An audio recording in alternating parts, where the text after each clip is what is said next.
Hai semua, di video kali ini saya mau membagikan resep kue bikang mawar atau kue cara bikang. Namun di video kali ini saya mau membuat kue bikang mawar karamel. Untuk itu simak dan tonton videonya sampai selesai. Pertama-tama saya mau membuat karamelnya terlebih dahulu. Saya menggunakan gula pasir sebanyak 115 gram. Lalu akan saya masak menggunakan api sedang cenderung kecil.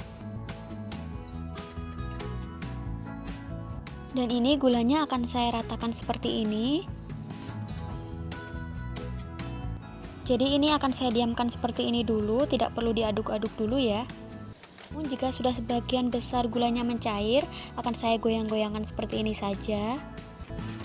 Dan selanjutnya ini akan saya aduk-aduk seperti ini. Aduk-aduk sampai gulanya benar-benar mencair semuanya ya.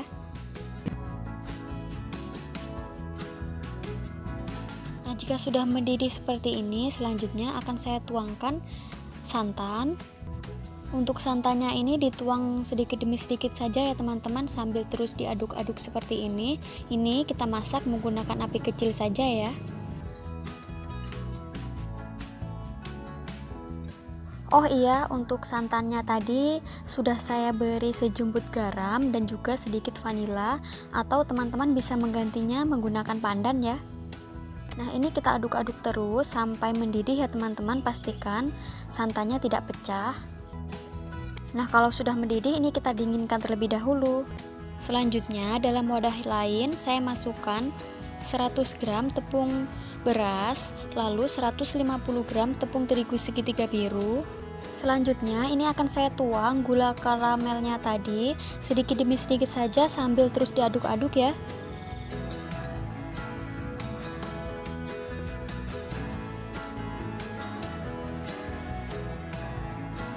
Ini tadi gula karamelnya sudah benar-benar dingin ya teman-teman, atau kalau masih hangat juga tidak apa-apa, asalkan jangan saat masih panas ya teman-teman.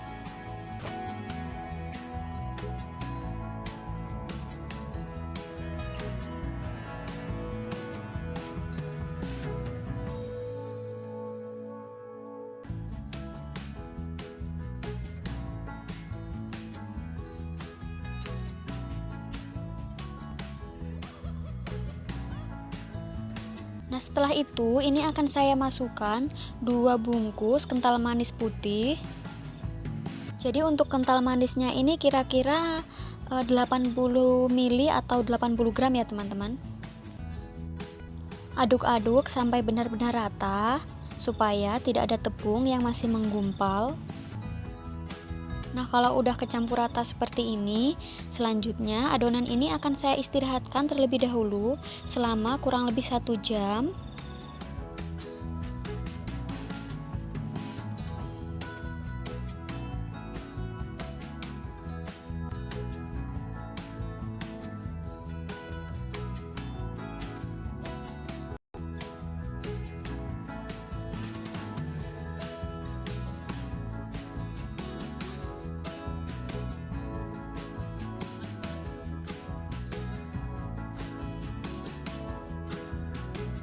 Lalu adonan ini akan saya bagi menjadi 2 bagian. Untuk yang satu bagian ini cukup sedikit saja,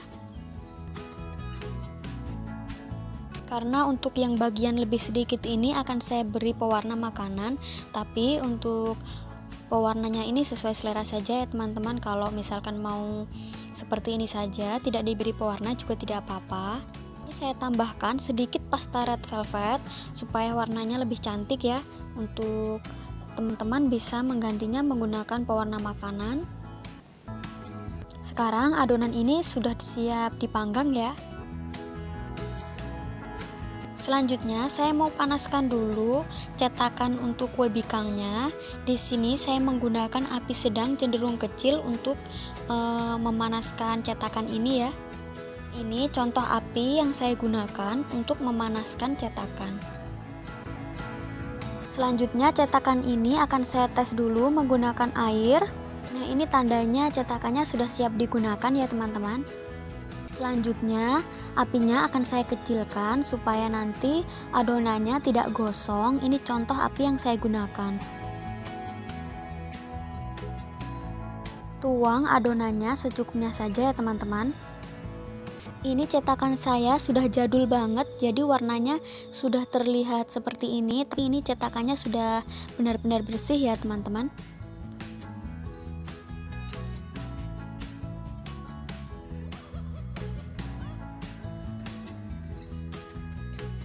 Saat mengisi adonan sebaiknya tidak usah terlalu penuh supaya adonannya nanti tidak melebar atau tidak tumpah ya. Ini tadi saya waktu mengisi adonannya ini sedikit kebanyakan, alhasil melebar kemana-mana dan tumpah. Di memanggang kue bikang itu tidak usah ditutup ya teman-teman.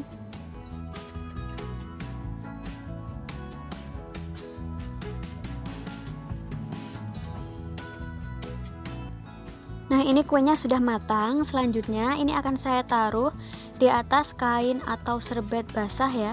Kalau sudah dingin, ini kita cungkil seperti ini ya. Untuk satu resep ini tadi menghasilkan sekitar 8 buah kue bikang. Nah, ini teman-teman, kue bikangnya sangat kenyal banget. Karena saya tadi menggunakan api kecil saat memanggangnya, jadi kuenya matangnya pas dan tidak gosong. Ini warnanya seperti ini karena memang ini kan karamel ya teman-teman. Selanjutnya di sini saya sudah siapkan gelas dan juga tutup botol. Jadi seperti ini ya teman-teman caranya supaya kue bikang mawarnya bisa merekah. Kue bikang ini sangat enak banget dan ada rasa karamelnya gitu. Jadi saya suka banget dengan resep ini. Selain itu seratnya juga halus dan cantik banget ya pastinya.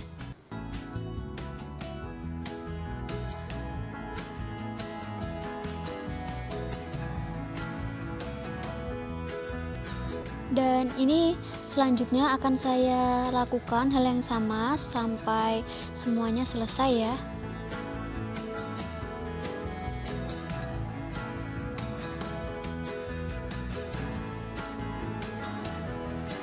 Nah, ini hasilnya teman-teman.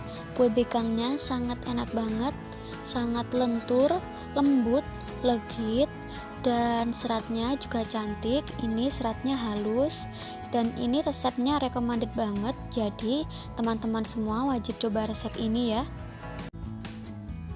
Menurut saya dengan resep ini tadi manisnya pas. Namun jika teman-teman suka lebih manis, gulanya tadi bisa ditambahkan lagi, atau jika kurang suka manis, gulanya tadi bisa dikurangi. Kunci sukses membuat kue bikang mawar atau kue cara bikang itu sebenarnya di cetakannya ya teman-teman. Jika cetakan belum panas, pasti kue yang kita hasilkan bantat dan tidak akan bersarang seperti ini. Namun jika terlalu panas, hasilnya juga kurang sempurna. Jadi sekian dulu ya. Jika teman-teman suka dengan video ini, jangan lupa like, comment, share, dan subscribe. Terima kasih.